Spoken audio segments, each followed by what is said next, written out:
정말 짜요. 그래서 물에 타먹어야 됩니다. 하나님은 이렇게 우리를 소금으로 부르셨습니다. 그런데 어떤 사람은 소금하고 비슷한 가루가 뭐가 있어요? 하얀 가루? 설탕이 있어요. 어떤 사람은 설탕 같은 사람입니다. 어떤 사람은 소금 같은 사람입니다.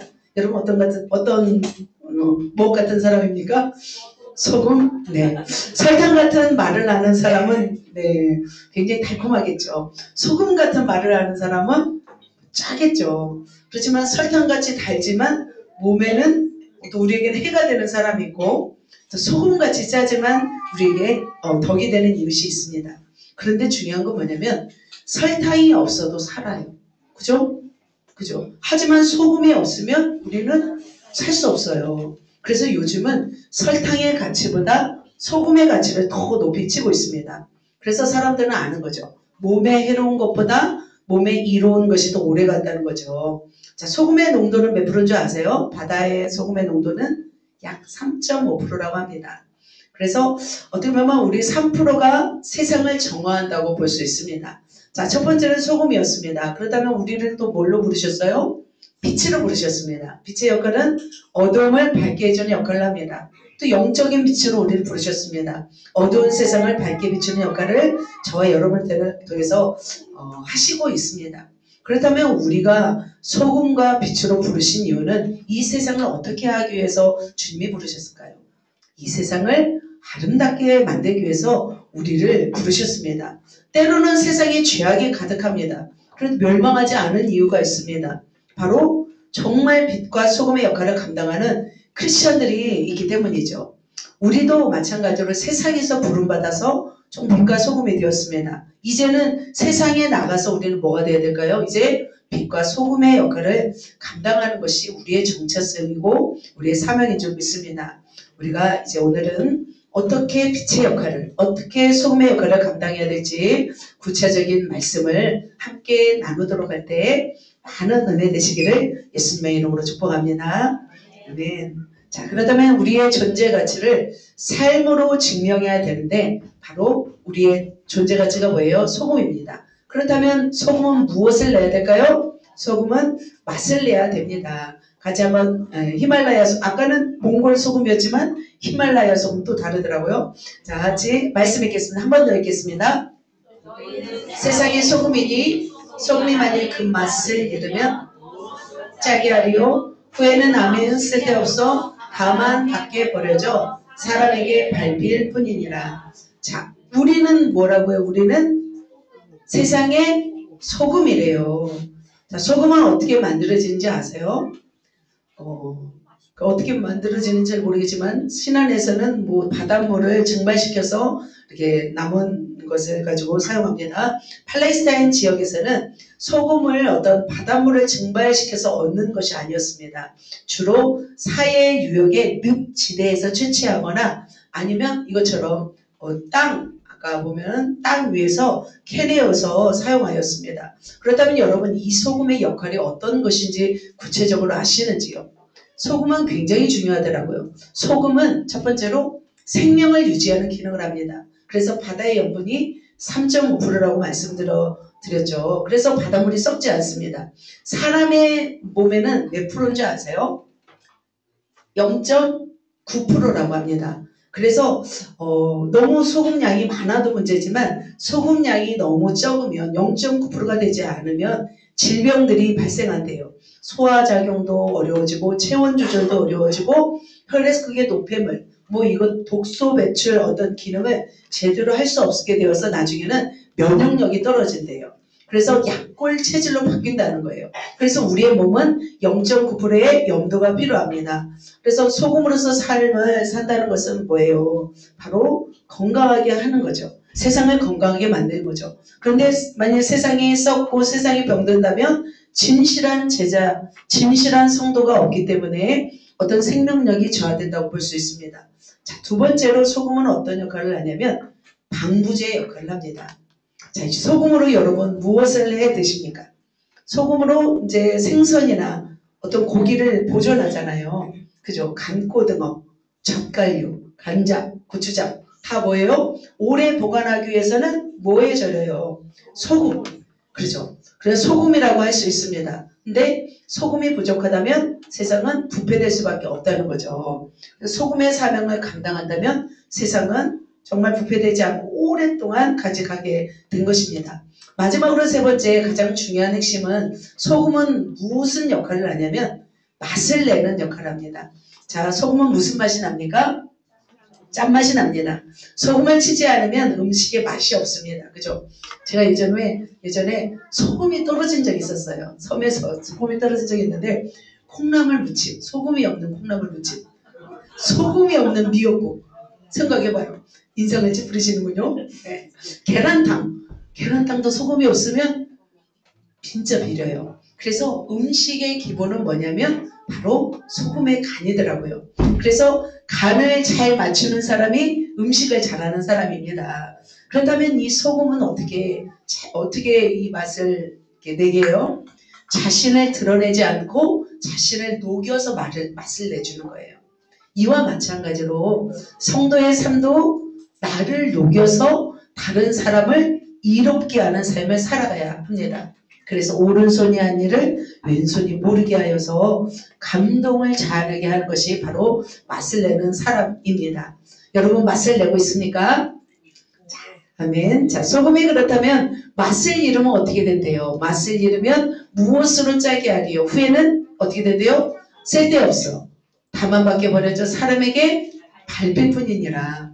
여기서 맛을 잃으면 이라는 뜻은 뭐냐면 어리석게 되다. 무미 건조하게 되다. 쓸데가 없어지다 라는 뜻입니다. 그래서 어리석은 삶에 되어서 마찬가지로 비웃음거리가 되는 거죠. 예를 들면 부자가 나누는 삶을 살지 않으면 지탄거리가 되죠. 막 차가 막 몇 억짜리가 막 10개 이상 가지고 있고 그게 무슨 소용이에요. 건물을 몇십억짜리를 가지고 있는다고 해서 그것을 가난한 사람들에게 이웃에게 나누지 않는다면 참 손가락질 당하는 것을 볼 수 있습니다. 마찬가지로 염분이 사라져버린 소금은 가치가 없습니다. 그 맛을 잃어버린 소금은 사람으로부터 밟힐 뿐만 아니라 비참하게 된다고 합니다. 자, 고대 이스라엘에서는 오늘날과 다르게 정제된 소금이 아니라 땅에서 채취한 소금을 사용했대요. 그래서 불순물이 가득했대요. 압력을 사용했는데 그런데 이것을 잘못 보관하면 염분이 빠져나간대요. 그래서 찌꺼기만 남아서 맛이 없어진대요. 그러면 이 맛을 잃은 소금을 어떻게 하냐면 밖에 버려버린대요. 그리고 집 옥상에다 뿌린대요. 이제 옥상에다 뿌리면 딱딱하게 굳어봐요. 그러면 사람들이 와서 밟고 지나간다는 거죠. 자, 이렇게 여러분 집안에도 소금이 있잖아요. 맛이 안 나는 소금이면 여러분 어떻게 하시겠습니까? 버려요? 안 버려요? 안 버리지 않아요? 옷장에다 놓고 뭐 안 쓰나요? 음식에다 넣어도 되지 않을까요? 안 넣어요? 그렇습니다. 자, 소금도 이렇게 버립니다. 그렇다면 맛을 잃은 하나님의 사람들 어떻게 될까요? 자, 하나님의 사람들이 맛을 잃으면 어떻게 될까요? 맛을 잃으면 버려진다는 거죠. 그죠? 천국 시민으로서 우리가 맛을 잃으면 세상으로부터 뭘 받냐면 경멸을 받고 짓밟힘을 당한다는 거예요. 역사적으로도 이런 사건들이 있었습니다. 초대교회 시대부터 복음을 전달받았던 소아시아 지역 그들은 예수님의 제자로서 합당한 삶을 살지 못했어요. 물론 이제 바울 1세기 때 제자들의 삶 속에서는 뭐 순교를 당하기까지 주님의 복음을 증거하며 살았지만 점차적으로 사람들이 타락해 가면서 이제 또 살게 되었습니다. 그때 이스라엘 백성들 다 하나님을 믿었던 그 사람들의 누구의 침략을 받냐면 이슬람의 침략을 받게 됩니다. 그죠? 그래서 마침내 교회가 소멸하게 되었습니다. 그래서 루터는 이슬람을 뭐라고 했냐면 하나님의 징계의 채찍이라고도 하였습니다. 그래서 그들과 전쟁하기보다는 내적인 회개가 필요하다라고까지 말씀하였습니다. 자, 소금인 성도들이 맛을 잃어버릴 때 상상할 수 없는 일이 일어납니다.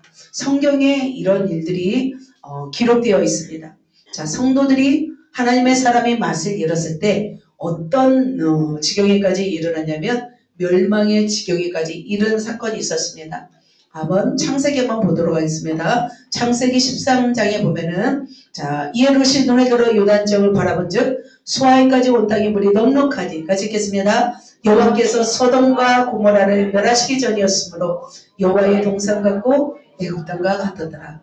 굉장히 아름다운 곳이 있었습니다. 그 땅이 바로 소돔과 고모라 땅이었습니다. 그런데 이 땅이 지구상에서 다 멸망하게 되었습니다. 왜 멸망하게 되었어요?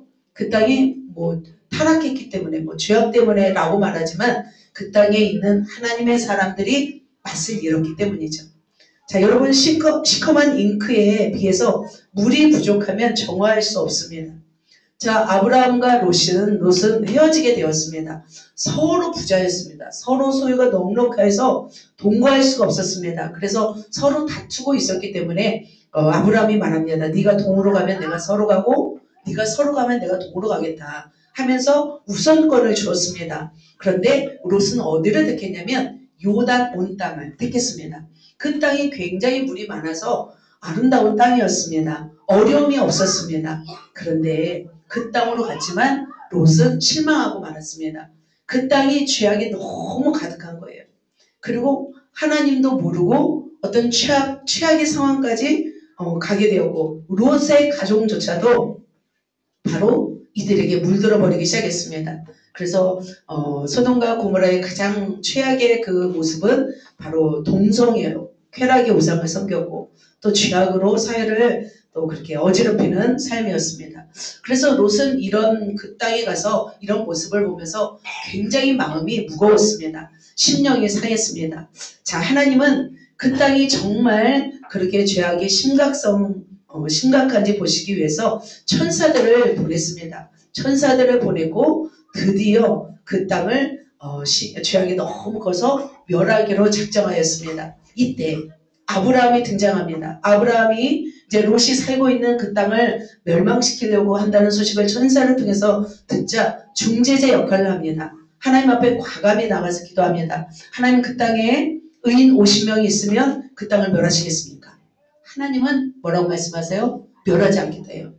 죄악이 많아도 의인 50명이 있으면 멸하지 않겠대요. 하나님은 그러면 의인 40명이 있으면 멸하시겠습니까? 멸하지 않아요. 의인 30명이 있으면 멸하시겠습니까? 멸하지 않겠다고 말씀하고 있습니다. 마지막으로 하나님께 간곡히 구합니다. 그럼 의인 10명만 있어도 그 땅을 멸하시겠습니까? 라고 말합니다. 그때 기도합니다. 그때 하나님은 의인 10명만 있으면 그 땅을 멸하지 않겠다고 말씀하고 있습니다. 그렇다면 그 땅에 의인 10명이 있었을까요? 자, 롯이 결혼했잖아요. 그러면 롯이 부부가 있으면 자녀 8명만 나오면 되지 않아요? 저는 그런 생각을 했습니다. 롯에게는 두 딸과 사위가 있었지만 그들이 거룩하지 않았습니다. 그들은 하나님의 통로가 아니었고 바로 그들조차도 그 땅에 물들어 버렸습니다. 자, 그렇다면 하나님은 어떻게 그 땅을 멸하셨을까요? 롯은 구출했습니다. 롯과 그 아내와 그 두 딸은 구출했습니다. 하나님은 그 소돔과 고모라를 이렇게 멸했습니다. 바로 여호와께서 유황과 불을 소돔과 고모라에 비같이 내려서 완전히 온 들과 성에 거주하는 모든 백성, 땅에 난 것을 다 어떻게 했어요? 멸어버렸어요. 엎어버리시고 멸해버리셨다는 거죠. 자, 완전히 비를 내렸어요. 유황과 불을. 그래서 그 땅은 완전히 멸망했습니다.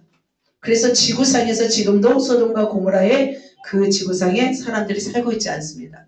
자, 그렇다면 그 땅이 왜 멸망했을까요? 저는 롯의 책임도 있지 않을까 생각이 들었습니다. 롯의 가족들조차도 맛을 잃었습니다. 보면 19장 26절에 보면은 롯의 아내가 있었습니다. 그 아내는 어떻게 했는가요? 시작. 롯의 아내는 뒤를 돌아보았으므로 소금 기둥이 되었더라. 자, 롯의 아내조차도 어떻게 됐어요? 세상에 대한 미련이 있던 사람이었습니다. 그래서 무슨 기둥이 되었어요? 소금 기둥이 되었어요. 소금을 흘려보내는 그 통로가 되는 것이 아니라 정말 자기가 소금을 그냥 끌어안고 그냥 어떤 단단하게 이렇게 된 거죠. 자, 그렇다면 그의 딸들은 어땠어요? 그의 딸들은 두 딸이 아버지로 말미암아 임신하고 모압과 암몬이라는 정말 이스라엘을 괴롭히는, 지금도 계속 괴롭히는 그런 민족이 되었다는 거죠. 그래서 이렇게 딸들조차도 정말 이렇게 타락하고 말하는 것을 볼 수 있습니다. 그 땅이 멸망할 수밖에 없었던 이유는 바로 롯의 자녀들뿐만 아니라 롯도 마찬가지. 롯은 그래도 의인이었죠. 그래서 그 땅에 정말 하나님의 사람들이 부족했기 때문인 거죠. 의인 10명만 있었어도 그 땅이 멸망하지 않았을 텐데 맛을 잃은 소금으로 살았기 때문에 그 땅이 멸망했던 것을 볼 수 있습니다. 신약시대도 마찬가지죠. 신약시대에 유대인의 역할들은 바로 소금이었습니다. 하지만 자신들은 거룩하게 여기면서 이방인 사람들을 불결하게 취급하면서 그들과 관계를 맺지 않고 소금의 역할을 감당하지 않고 만일은 소금이 되었습니다. 그래서 결국은 이방인들을 통해서 다시 소금으로 부르셔서 그들을 통해서 세상을 지금 구원하시기를 원하셨습니다. 그렇다면 사랑하는 성도 여러분, 저와 여러분은 무엇으로 부르셨습니까? 바로 이 땅에 소금으로 부르셨습니다. 소금이라면 맛을 내야 됩니다. 참, 옆 사람 한번 찍어보세요. 맛이 나는가 한번. 네, 조는 사람을 깨우기 위해서 제가 한번. 네, 맛이 나나요? 싱거운 사람 있나요? 싱거운 사람? 짠 사람 있나요? 네, 싱거워요, 이 사람은. 자, 우리는 맛이 나야 됩니다. 그 맛을 이제는 흘려보내야 되는 거죠. 목욕을 안 해가지고 짠만 나면 안 되고, 그죠?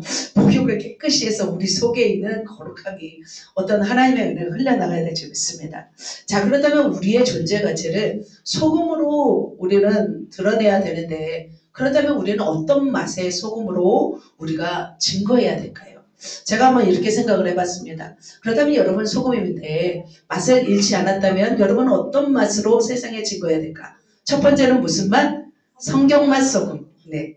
그래서 저는 이 생각이 들었습니다. 우리가 성경으로 장착되는 거예요. 그래서 우리가 입으려면 하나님의 말씀을 증거하는 거예요. 우리가 입술을 열어서 복음을 증거하는 거예요. 그래서 세상적인 가치관을 무슨 가치관으로? 성경적인 가치관으로 이끌어주는 거죠. 우리가 온전히 성경으로 덩어리가 된다면 우리 속에서 뭐가 나가겠어요? 성경이 흘러나가는 거죠. 그래서 세상적인 가치관, 인본주의적 가치관, 어떤 자유주의 또 가치관, 사회주의 가치관이 팽배한 이 시대 가운데 우리가 성경의 복음을 흘려서 증거할 때 우리는 어떻게 될까요? 우리를 통해서 성경이 흘러나갈 줄 믿습니다. 그래서 여러분의 사업장도 성경적인 가치관으로, 여러분의 조직도 성경적인 가치관으로, 직장도 성경적인 가치관으로 운영하고, 그래서 이 세상에 혼탁해 있는 이 세상 가치관을 성경적인 가치관으로 바꾸는 역할, 바로 소금의 맛을 내는 것이라 저는 생각이 들었습니다. 두 번째는요, 성령 맛소금입니다. 그래서 우리를 통해서 누구를 증거하는 거예요? 우리를 통해서 성령님을 증거하는 거예요.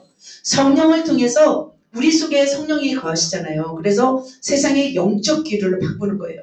세상 가운데 엄청난 마귀 세력들은 활기를 치면서 우리를 혼탁하게 합니다. 그래서 나를 통해서 성령이 흘러가게 하는 거예요. 내 입술을 통해서, 내 눈을 통해서, 내 귀를 통해서, 귀는 들리죠? 내 손을 통해서, 내 발을 통해서, 내 생각을 통해서 바로 이 세상의 성령의 역사를 증거하는 것입니다. 성령으로 충만하면 그것이 느껴지나요? 다 느껴져요, 세상 사람들은. 그죠? 성령의 어떤 은사로 충만하면 그 은사로 나타내는 거죠. 성령의 능력으로 충만해서 나타내는 거죠. 여러분이 성령을 받고 성령의 능력을 지으면서도 그 성령을 소멸한다면 여러분 성령을 잃은 소금인 거예요. 맛을 잃은 소금인 거예요. 그래서 성령을 소멸치 말고 라고 말씀하고 있습니다. 여러분 성령의 사람이십니까? 끊임없이 여러분을 통해서 성령님이 흘러나갈 수 있도록 여러분 끊임없이 날마다 성령으로 충만하셔야 될 줄 믿습니다. 성령으로 충만하여서 누구를 증거하는 거예요? 결국 예수를 증거하는 거예요. 성경으로 충만해서 말씀으로 충만해서 예수를 증거하는 거예요. 그래서 우리가 성경으로 성령으로 충만해서 바로 맛을 내야 될 줄 믿습니다. 마지막 세 번째는 뭘까요? 바로 성품 맛소금이에요. 성품 맛소금. 자, 여러분의 성품을 거룩하게 하는 거예요. 지난번 말씀드렸던 팔복의 성품, 또 성령의 9가지 열매, 사랑과 희락과 화평과 오래 참음, 자비, 양선, 충성과 온유와 절제, 이러한 성품들을 우리 속에 장착해서 이것들이 흘러나가는 거예요. 그죠? 그것이 맛을 잃지 않은 소금이죠. 우리 속에서 분노가 나가고 우리 속에서 원망이 나가고 우리 속에 미움이 나가고 다툼이 나간다면 맛을 잃은 정도가 아니라 우리는 부패된 거예요. 그래서 날마다 우리의 죄악적이고 부정적인 것들을 갈아엎고 우리 속에 성령으로 성품으로 채워서 온전히 사랑으로 채우고 우리의 거룩으로 채워서 우리를 통해서 그들에게 하나님의 거룩을 증거하는 것이고 우리를 통해서 하나님의 사랑을 증거하는 삶을 우리가 살아야 될 줄 믿습니다. 그렇게 거룩을 흘려보내고 사랑을 흘려보내고 성령을 열매를 흘려보낸다면 여러분 어떻게 해요? 세상을 어떤 세상으로 우리가 만들 수 있어요? 아름다운 세상. 그죠? 그런 세상을 우리가 만들 수 있습니다. 그래서 하나님은 저와 여러분을 세상의 소금이라 말씀하고 있습니다. 그래서 예수님의 제자된 우리는 자신을 희생하면서 소금은 달아 없어지는 거예요. 커지는 게 아니에요. 나만 거룩해지고 나만 성령을 알고 나만 충만하는 게 중요한 게 아니에요. 내가 은사 받는 것이 중요한 것이 아니에요. 내 속의 은사를 계속해서 나눠줘요. 다 없어지잖아요. 그러면 다 사라질까요? 더 커질까요? 더 커져요. 우리가 성품을 흘려보내고 제가 그래서 온몸을 불태우면서 수요예배나 금요예배나 이렇게 해서 막 증거하는 거예요. 그렇게 불태워서 다 증거하고 나면은 쓰러질 것 같잖아요. 쓰러지지 않아요. 우리의 창고가 더 커져요. 성품의 그릇이 커지고 성령의 그릇이 더 커져요. 능력의 그릇이 더 커져요. 그래서 우리는 고여서 썩어서 맛을 잃은 자가 아니라 성경을 배워서 흘려보내고 성령의 능력을 받아서 증거하는 또 성품을 거룩하게 만들어서 그 마음을 흘려보내는 사랑하는 모든 이런 소금들이 되시기를 예수님의 이름으로 축복합니다. 아멘. 소금이 되시겠습니까? 아멘. 맛을 잃겠습니까? 맛을 더 내겠습니까? 맛을 내서 소금으로 삶을 사시기를 축복합니다. 자, 두 번째, 한 번 더 증거합니다. 자, 존재 가치를 삶으로 증명하는 비결 두 번째는 뭐예요? 빛을 내라. 빛을 내라. 쉽게 하기 위해서 그냥 맛을 내라. 빛을 내라. 바로 우리가 삶으로 증거해야 되는데 우리를 통해서 무엇을 내는 거예요? 빛을 발하는 거예요. 빛을 나타내는 거예요. 그래서 5장 14절에 이런 말씀이 있습니다. 같이 한번 읽겠습니다. 시작. 너희는 세상의 빛이라. 산에 있는 동네가 숨겨지지 못할 것이요. 너희는 세상의 빛이라. 교회의 빛이 아니에요. 교회의 소금이 아니에요. 세상의 빛이라 라고 말씀하고 있습니다. 자, 빛이란 무엇입니까? 빛은 밝게 해주는 것입니다. 빛은 따스하게 해주는 것입니다. 자, 루멘과 럭스라는 것이 밝기를 나타내는 단위라고 합니다. 저도 처음 알았습니다. 루멘은 빛의 총량을 측정하는 것이고 럭스는 밝기가 얼마나 넓게 퍼지는지를 나타낸다고 합니다. 아무튼 빛은 바로 어둠을 제거하는 것이 바로 빛입니다. 선명하게 하는 것이 빛이라고 볼 수 있습니다. 우리를 따뜻하게 하는 것이 빛입니다. 그래서 이제 지금도 뭐 LED를 사용하고 있고 서치라이트 사용하고 네온사인 등 뭐 다양한 빛을 발하는 조명들이 있습니다. 하지만 그 당시 여러분도 그러죠. 우리 어렸을 때는 뭘 켜고 살았어요? 초록. 맞췄어요. 모르시는구나. 초록불을. 모르세요? 자, 초록불을 아시는 분? 나이 드신 분들은 아시죠? 젊은 세대는 모르잖아요. 우리 초록불 켜고 살았어요. 잘 사는 사람은 촛불 켜고 살고, 그죠? 기름 넣어가지고, 그죠? 가지고 딱 일찍 끄잖아요. 5시만 다 끄고 이제 잠드시잖아요. 그래서 자녀들이 많이 태어났죠. 예전에는 할 일이 없어가지고. 네, 아무튼 있습니다. 고대 팔레스타인 도시는 이제 서양 많은 도시들과 비슷하게 고지대에 건설이 되었습니다. 그래서 산 위에 있는 동네는 사람들의 눈에 잘 띄게 되었습니다. 그래서 그곳에 이제 뭐라고 말씀하고 있냐면 바로 이렇게 말하죠. 산 위에 있는 동네가 숨겨지지 못할 것이요. 그러니까 그 당시에 산 위에 동네가 있었습니다. 산 위에 동네가 여기서 뜻하는 말은 예루살렘, 모리아산, 뭐 이렇게 예루살렘 성전이나 모리아산 위에 세워진 성전을 가리킵니다. 그래서 바로 숨겨오지 못할 것이라고 말씀하고 있습니다. 왜냐하면 높은 곳에 있으니까 다 드러나는 거죠. 마찬가지로 어둠 가운데 빛을 발하는 그런 존재도 바로 높은 곳에 있다면 더 잘 보이게 되는 것입니다.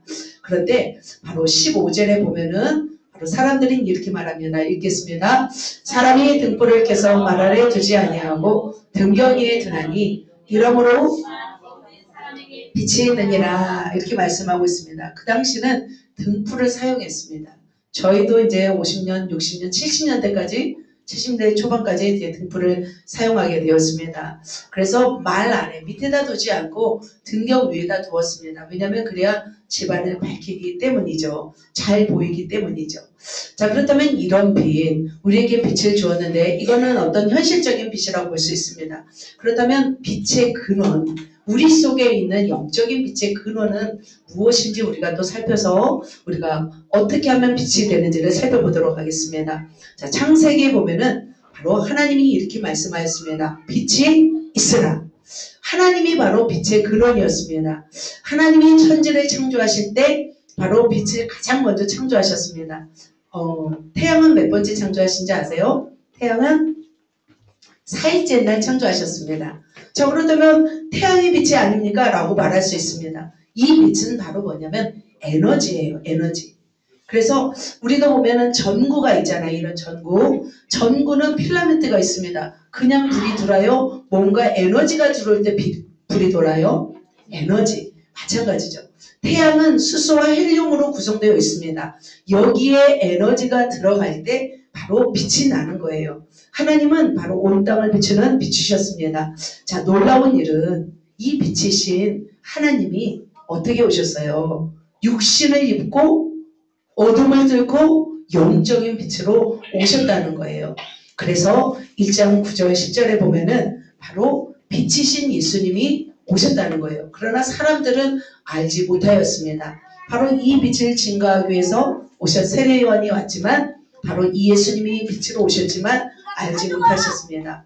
그렇다면 우리에게 빛으로 오셨어요. 영적으로 어두운 우리를 열어주셨어요.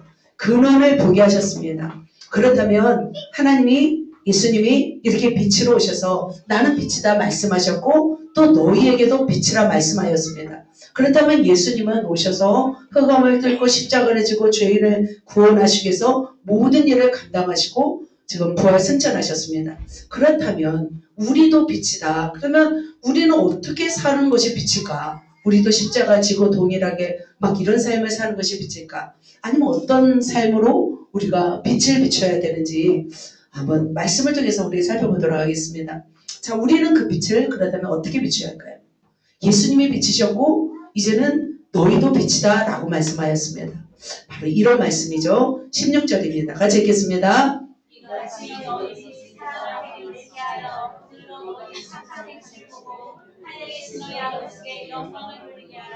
그렇습니다. 하나님이 빛이시고 우리가 빛입니다. 그러면 하나님이 이렇게 말씀하였습니다. 너희 빛을 사람에게 비추라 말씀하였습니다. 그래서 여기서 너희 빛을 사람에게 비출 때 바로 어떤 모습으로 하나님께 영광을 돌리게 하라 말씀하였어요? 너희 착한 행실로. 우리의 착한 행실로 우리가 빛된 삶을 사는 거예요. 그래서 너희 빛과 착한 행실은 동의어라고 볼 수 있습니다. 자, 우리에게 빛이 되라고 말씀하지 않았어요? 작지만 우리도 뭐예요? 빛인 거예요. 자, 옆 사람 보세요. 빛이 나는가 안 나는가? 빛이 나요? 네. 바로 우리는 빛입니다. 자, 우리가 그러면 세상에 와서 이렇게 빛이 되었습니다. 희미한 빛도 있죠. 희미한 불빛도 있고 밝은 빛도 있습니다. 어둠이 있다면 이제 다 제거하시고 우리가 빛이 될 수 있습니다. 그렇다면 우리가 이 땅에 사는 동안 빛이 더 아름답게 비치고 더 강렬하게 비치는 빛은 무엇일까요? 얼굴 막 발라서 물광으로 만든다고 빛이 아닌 거예요. 뭐예요? 우리 속에서 빛이 나야 되는 거예요. 무엇을 통해서? 착한 행실을 통해서. 착한 행실은 바로 뭐냐면 바로 빛의 열매입니다. 이제는 주의 안에서 빛이라. 빛의 자녀들처럼 행하라. 빛의 열매는 같이 읽겠습니다. 빛의 열매는 모든 전에 우리는 어둠이었습니다. 그러나 이제는 우리가 빛이 되었습니다. 빛의 자녀들은 어떻게 행하냐면 바로 빛의 열매를 맺는 자입니다. 첫 번째 무슨 열매? 모든 착함입니다. 착함은 빛의 열매입니다. 착한 사람들은 마음에 선함이 있습니다. 자, 여러분은 마음에 선함이 있는지요? 모든 착함이라고 말씀하고 있습니다. 성경에 선한 사람을 말씀하고 있는데 그가 여러분 기억나는지 모르지만 누굴까요? 선한 사마리아인입니다. 그는 바로 예수님은 비유를 통해서 말씀하셨지만 우리는 그것을 실제라고 믿고 한번 적용하겠습니다. 그는 강도 만난 자의 이웃이었습니다. 자, 예루살렘에서 여리고로 가는 데에 한 사람이 강도를 만났습니다. 거의 죽을 위기에 있었습니다. 그런데 그 사람을 본 사람이 있었어요. 제사장이 먼저 그걸 봤는데 피해 갔어요. 레위인도 보았습니다. 두 번째 사람. 못 본 척하고 그 사람을 피해 갔습니다. 그런데 한 사람, 선한 사마리아인은 어떻게 해요? 못 본 척 했어요? 본 척 했어요? 달려갔어요. 본 척하면서 달려갔습니다. 그래서 포도주와 감람류를 부어주면서 상처를 싸매어 주었습니다. 나귀에 태워서 여관으로 가서 또 충분한 싹을 주면서 그를 돌봐달라고까지 하였습니다. 바로 선함은 이런 것입니다. 착함입니다. 자신을 희생하는 마음에서 우러나는 것이 바로 착함입니다. 그래서 마음만 착한 것이 착한 것이 아니에요. 결국 뭐냐면 선한 삶으로 나타나는 삶이 바로 착한 삶이라고 생각이 듭니다. 예전에 보면은 상가에서 돈을 달라고 하시는 분들이 참 많이 왔었습니다. 그래서 그 2층에 있었습니다. 교회가 2층에 있었을 때 저와 이제 목사님이 딱 올라가면 어디서 딱 숨어 있어요. 전봇대에 딱 숨어 있다가 딱 보시고 따라 올라오세요. 따라 올라오면 어떻게 또 보낼 수가 없잖아요. 교회로 와서 또 그들을 대접했습니다. 그때는 하나님께서 한 사람이 너무 소중한 거예요. 지금도 소중하지만 한 사람이 너무 소중합니다. 천하보다 한 영혼이 귀하다 보니까 앉혀서 막 냄새가 나고 막 그러죠. 그래서 거기서 막 갈구기도 하고 술 먹지 말라고 하기도 하고 수급비를 받고 있는지 막 보면서 거기서 밥도 줍니다. 그리고 1시간, 2시간씩 막 앉혀놓고 막 이제 막 얘기를 하죠. 그래가지고 끝나고 나면 이제 5,000원 딱 5,000원 10,000원 주고 이제 다음 주에 뵙시다 하면은 받기가 막 무섭게 막 달려가 버립니다. 그리고서 오지 않습니다. 하지만 최선을 다해서 그렇게 섬겼습니다.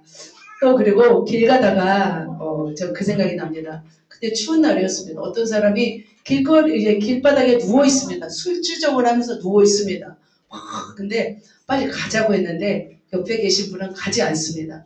막 가가지고 막 깨웁니다. 그랬더니 막 뭐라고 하면서 막 욕을 하더라고요. 귓속말로 한마디 하시더라고요. 그러니까 벌떡 일어나서 딱 가시는 거예요. 그래서 물어봤어요. 무슨 말 했어요? 그랬더니 이러시면 경찰에 신고합니다. 했더니 일어나셔서 가셨던 생각이 듭니다.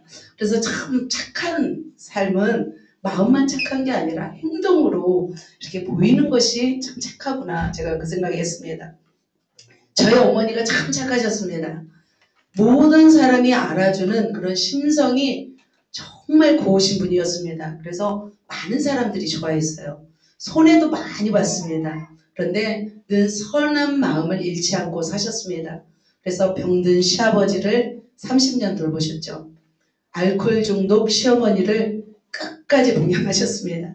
부족한 남편, 연약한 자녀들을 참아내시면서 사랑으로, 착함으로 삶을 사셨던 저희 어머니를 생각하게 되었습니다. 사랑하는 성도 여러분, 우리는 착함으로 우리의 빛을 나타내야 될 줄 믿습니다. 자, 두 번째는 뭐예요? 의로움입니다. 자, 의로움은 바로 의를 위해서 사는 것입니다. 의로운 삶에는 어려움이 있을 수 있습니다. 왜냐하면 의로움은 자신의 뜻을 굽히지 않고 옳다는 것을 끝까지 행하기 때문입니다. 그 당시 그리스도인들은 그리스도를 믿는다는 이유로 고난에 직면했습니다. 그래서 유대인들로부터 예수님을 믿는다는 이유로 핍박을 당했습니다. 그래서 의로운 삶은 옳은 것을 향해서 어떤 압력이 와도 흔들리지 않는 삶입니다. 자, 그런 사람이 누구였어요? 바로 세례 요한이었습니다. 그 시대에 부정부패가 만연했습니다. 이런 시대에도 의를 행하였습니다. 그런데 놀라운 것은 뭐냐면 그 의를 행하는 이런 사람을 보고서 사람들은 싫어했을까요? 아니에요. 열광했어요. 진리를 찾고 있는 사람들에게는 바로 그가 의인의 슬기로 돌아오게 하였습니다. 그러면서 강팍하고 거친 사람들에게는 이렇게 말했습니다. 이미 도끼가 나무 뿌리에 놓였으니 좋은 열매 맺지 않은 나무마다 찢겨버려 던져오리라. 막 이렇게 말씀하고 있습니다. 또 그러면서 옷 2벌 있는 자는 옷 없는 자에게 나눠줄 것이요. 먹을 것이 있는 자도 그렇게 할 것이니라. 그 당시에는 이렇게 살고 있지 않았던 거죠. 왜냐하면 배고픈 시대였고 힘든 시대였기 때문에. 하지만 세례 요한은 나타나서 이런 말씀을 하였습니다. 또 군인들이 물어봅니다. 군인들은 로마의 군인들이었죠. 우리는 무엇을 해야 합니까? 강탈하지 말며 거짓으로 고발하지 말며 받는 급료를 족한 줄로 알라. 그래서 자기의 급료가 부족하면 백성들은 강탈하기도 했던 것을 볼 수 있습니다. 이런 부정부패가 심할 때 세례 요한은 의를 행하였습니다. 여기에서 멈추지 않고 세례 요한은 헤롯 왕에게 갔습니다. 그 당시 헤롯 왕은 자신의 동생, 배다른 동생의 아내를 취해서 자기 아내로 삼았습니다. 헤로디아라는 그 여자를 자기 아내로 삼았습니다. 그런데 그 아내를 삼은 헤롯 왕에게 가서 책망을 했습니다. 그래서 결국 어떻게 됐어요? 감옥에 갇혀서 순교하게 되었습니다. 많은 사람들은 그 의로운 헤롯을 보고서 이렇게 생각했습니다. 요한을 혹 뭐라고요? 그리스도가 아니신가 심중에 생각했다는 것입니다. 바로 우리의 의로움을 드러낼 때 그것이 바로 빛의 열매로 맺는 것을 볼 수 있습니다. 여러분 의로우십니까? 아멘. 자, 마지막 세 번째. 자, 뭐예요? 진실함입니다. 착함과 의로움과 진실함에 있습니다. 자, 세 번째 우리는 진실하게 세상에서 살아야 합니다. 사람 앞에 비추는 빛은 바로 진실함입니다. 예수님은 어떤 특별한 말씀을 강조하실 때 내가 진실로 너희에게 이르노니 두 번에서 강조했습니다. 주님은 진실하신 분이었어요. 그죠? 그래서 어떤 사람을 만나도 세리를 만나도 창기를 만나도 죄인을 만나도 정말 인격적으로 대우했어요. 그죠? 함부로 대하지 않고 무시하지 않았습니다. 하지만 그렇지 않은 사람들에게는 과감하게 또 뭐 독사의 새끼들아 이렇게까지 뭐 욕도 하셨죠. 예수님은 굉장히 그래서 진실하신 분이었습니다. 그래서 예수님도 진실하신 사람을 찾아요. 성경 속에서 진실한 사람이 많이 있겠지만 저는 나다나엘이 진실한 사람이 아니었을까 생각을 했습니다. 예수님은 빌립을 통해서 빌립은 나다나엘을 예수님께로 인도했습니다. 그러자 나다나엘은 나사렛에서 무슨 선한 것이 날 수 있겠느냐라고 말했습니다. 이때 예수님이 말했습니다. 무화과 나무 아래에 있을 때부터 너를 보고 있었다. 선한 나다나엘은 그 예수님을 보자 무릎을 꿇었습니다. 그러죠. 이처럼 진실한 자는 두 마음이 없는 자인 것 같습니다. 이중 마음이 없는 자입니다. 진실한 사람은 그냥 드러나는 사람인 거죠. 우리 아이들이 진실하잖아요. 그죠? 속상하면 울어버리고 기쁘면 웃어버리고 아이들은 정말 진실합니다. 그래서 우리가 누구를 닮아가야 되냐면 아이를 닮아가야 돼요. 그래서 처음에는 진실했다가 이제 중고등학교 지나서 대학교에 들어가면서부터 어떻게 돼요? 청년까지는 진실하죠. 그러고 나서 이제 세상에 온갖 풍파를 겪으면서 그때서부터 약간 이제 어떻게 돼요? 진실함이 좀 무뎌지게 되죠. 그죠? 나이도 이제 40대, 50대, 60대 이제 능구렁이가 되는 거죠. 능구렁이가. 그죠? 많이 앉아 계시네. 그죠? 그러다가 이제 70, 80, 90대 되면은 다시 어떻게 돼요? 진실한 사람이 되잖아요. 또 물론 이제 강박하신 분도 있지만 그래서 하나님은 우리가 진실하기를 원하십니다. 그래서 이런 말씀이 있습니다. 마음이 청결한 자는 복이 있나니 그들이 하나님을 볼 것입니다. 우리는 청결해야 되고 진실해야 됩니다. 청결하다는 뜻은 뭐냐면 더러움이 없는 깨끗함을 의미합니다. 우리가 하나님께 나아갈 때도 청결해야 되지만 우리가 사람한테 나아갈 때도 청결해야 됩니다. 뱀처럼 지혜롭고 비둘기처럼 순결해야 돼요. 그것이 바로 세상에 나가서 바로 빛된 삶이라고 볼 수 있습니다. 그래서 청결한 자는 속과 겉과 속이 다르지 않습니다. 이중적인 마음이 아닙니다. 하나님을 향한 순수한 마음을 가진 자입니다. 바로 그 진실함이 빛의 열매인 줄 믿습니다. 자, 사랑하는 성도 여러분, 바로 우리의 존재 가치는 바로 빛으로 증명해야 됩니다. 자, 주님은 우리가 천국 시민이기 때문에 이 땅에 살아갈 때 빛으로 증거하기를 원하십니다. 그 빛으로 증거하는 방법이 바로 뭐예요? 착함과 의로움과 진실함, 빛의 열매로 우리를 증거해야 됩니다. 그래서 우리가 작은 예수가 되어서 그 빛을 증거할 때 어떻게 될까요? 하나님의 나라가 더 아름다워지고 이 세상이 밝아질 줄 믿습니다. 하나님과 그리스도가 빛이라면 우리는 그 작은 빛이겠죠. 빛을 발할 수는 없겠지만 스스로는 우리는 하나님의 빛을 받아서 그것을 비춰야 될 줄 믿습니다. 그렇다면 사랑하는 성도 여러분, 여러분의 삶 속에서 빛의 열매를 맺고 있는지요? 우리가 빛의 열매를 맺어야 될 줄 믿습니다. 남을 판단하고 정죄하고 남을 무시하기 이전에 우리는 착함과 진실함과 의로움이 없는지를 우리는 되돌아봐야 합니다. 그래서 입술로 나를 드러내기 이전에 무엇으로 나를 드러내야 돼요? 나의 삶으로, 빛으로, 빛의 열매로 우리는 드러내야 될 줄 믿습니다. 그러면 사람들이 보고 어떻게 할까요? 사람들이 보고 칭찬하게 되는 거죠. 예수님은 잎사귀만 무화과 나뭇잎을 보시고 열매가 없자 그 나무를 어떻게 하셨어요? 저주하셨어요. 그러면서 너는 다시는 열매를 맺지 못하리라 말씀했어요. 그 당시는 무화과 때가 아니었습니다. 잎사귀가 돋기 시작할 때였습니다. 하지만 잎사귀가 돋을 때 같이 열매도 맺기 때문이죠. 열매 없는 무화과 나무, 이파리만 무성한 무화과 나무는 바로 열매 없는 신앙이고 바로 뭐예요? 빛을 잃은 바로 사람이겠죠.